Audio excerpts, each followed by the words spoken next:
আসসালামু আলাইকুম। আলহামদুলিল্লাহ, প্রতি বছরের মতো এবছরও আমরা আয়োজন করেছি আমাদের গ্রামের সবথেকে বড় ওয়াজ মাহফিলের জন্য গত কয়েকদিন ধরেই আমাদের কার্যক্রম বেশ ভালোভাবেই এগিয়ে চলছিল। যেহেতু অন্যান্য বছরের তুলনায় এবারের মাহফিলটা একটু বড় হবে, একটু না অনেকটাই বড় হবে, এই জন্য আমাদের আয়োজনটা একটু বড় করেই আমরা করেছিলাম। প্রতি বছর মসজিদের সামনে যতটুকু জায়গা রয়েছে ওই জায়গার মধ্যেই আমাদের মাহফিলের কার্যক্রম হয়ে যায়, কিন্তু এবছর যেহেতু বড় করে আমরা করেছি তাই আমাদের বাড়তি অনেক জায়গার প্রয়োজন। তাই জায়গা বাড়ানোর জন্য রাতের বেলায় আমরা এই কাজগুলি করছিলাম, কারণ দিনের বেলায় এখন তেমন একটা সময় আমাদের হয় না, যেহেতু আমাদের এইদিকে এখন পেঁয়াজ লাগানোর সিজন, এ কারণে কারোই তেমন সময় নেই। রাতের বেলা যে জায়গাটাকে আমরা বাড়াচ্ছিলাম এখানে অনেক বেশি পরিমাণে জঙ্গল ছিল। ওই জঙ্গলগুলি পরিষ্কার করার পর গোটা জায়গাটাকে আমরা পরিষ্কার করার জন্য সিরিয়াল মতো বসে তারপর ময়লাগুলি এখান থেকে পরিষ্কার করার জন্য খুঁটে খুঁটে উঠিয়ে ফেলছিলাম। দিনের বেলা যেহেতু আমাদের সময় হয় না তাই দিনের বেলার কাজগুলি আমরা রাতের বেলায় করে শেষ করে ফেলেছি আলহামদুলিল্লাহ। তো আগামীকালকে আমাদের এখানে প্যান্ডেলটা শুরু হবে। আমাদের এখানে আমন্ত্রিত ওলামা একরামদের মধ্যে অন্যতম হচ্ছেন নাসিরউদ্দিন যুক্তিবাদী সাহেব, যিনি আমাদের এই অঞ্চলে খুবই প্রসিদ্ধ একজন আলেমী দ্বীন। যে কারণে এই জায়গা নিয়ে আমাদের আগে থেকে একটু শঙ্কা ছিল যে জায়গার মধ্যে আমরা মাহফিলটা আয়োজন করি প্রতি বছর ওই জায়গাতে আমাদের যথেষ্ট হবে না, বাড়তি আমাদের জায়গার প্রয়োজন হবে। আমরা সেটা করেও ফেলেছি আলহামদুলিল্লাহ। বিভিন্ন জায়গায় পোস্টারিং এর কাজগুলি আমরা আগেই সেরে ফেলেছি। এর পাশাপাশি আমাদের দরকার ছিল মাইকিং এর, সেটাও আমরা করে ফেলেছি। এর পাশাপাশি আমাদের দরকার একটা ব্যানারের, সেই ব্যানারটা আমরা বানিয়ে নিয়ে যাচ্ছিলাম আমাদের স্টেজের দিকে। আমাদের হাতে যেহেতু সময় কম তাই আমরা দ্রুতই আমাদের কাজগুলিকে এগিয়ে নিয়ে যাওয়ার চেষ্টা করছিলাম, কারণ মাগরিবের পর থেকেই আমাদের মাহফিলের মূল অংশটি শুরু হবে।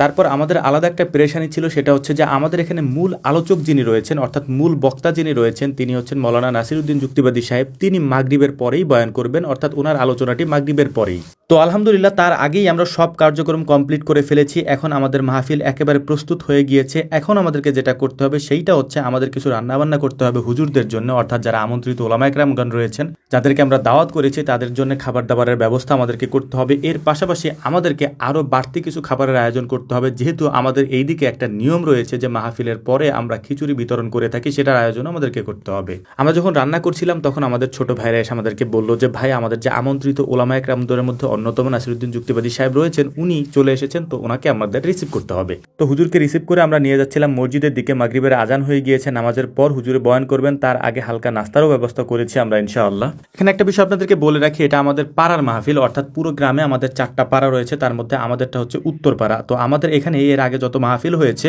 ওই মাহফিলগুলি মোটামুটি ছোট পরিসরেই আমরা করতাম ইনশাআল্লাহ। আমাদের গ্রামের সব থেকে বড় মাহফিলগুলি আয়োজন করা হয়েছে আমাদের নানাবাড়িতে, যেহেতু একই গ্রামে আমার নানাবাড়ি এবং ওটা হচ্ছে পূর্ব পাড়াতে, সেখানে বড় পরিসরে মাহফিলের আয়োজন করা হয়। আর রাতে মূলত আমরা খাবারের আয়োজনটা করে থাকি এই জন্য, যেহেতু সকাল থেকে নিয়ে দুপুর পর্যন্ত আমাদের মাহফিলের আয়োজন চলে। এর পাশাপাশি এখানে আমাদের নিজেদের গ্রামের লোক যেন কাজ করে, এর পাশাপাশি দূর দূরান্ত থেকে যারা আসে তাদের খাবারের জন্য আমরা ব্যবস্থা করে রাখি। এই সব কিছু মিলিয়ে হচ্ছে আমরা খিচুড়ি রান্না করি মাংস দিয়ে, এবং সেটাই সবার মাধ্যমে আমরা বিতরণ করার চেষ্টা করি আলহামদুলিল্লাহ। তো আলহামদুলিল্লাহ মাগরিবের পর থেকেই আমাদের মাহফিলের মূল কার্যক্রম খুব ভালোভাবে এগিয়ে চলছিল। বক্তা যারা ছিলেন তারা আলোচনা করছিলেন এবং শ্রোতা যারা এসেছিলেন, খুব ভালো পরিমাণে শ্রোতা এখানে এসেছে। যেহেতু আমি আগেই বলেছি আমরা এবার একটু বড় পরিসরে শুরু করেছি এবং দূর দূরান্ত থেকে লোকজন এসেছেন ওয়াজ মাহফিল শোনার জন্য।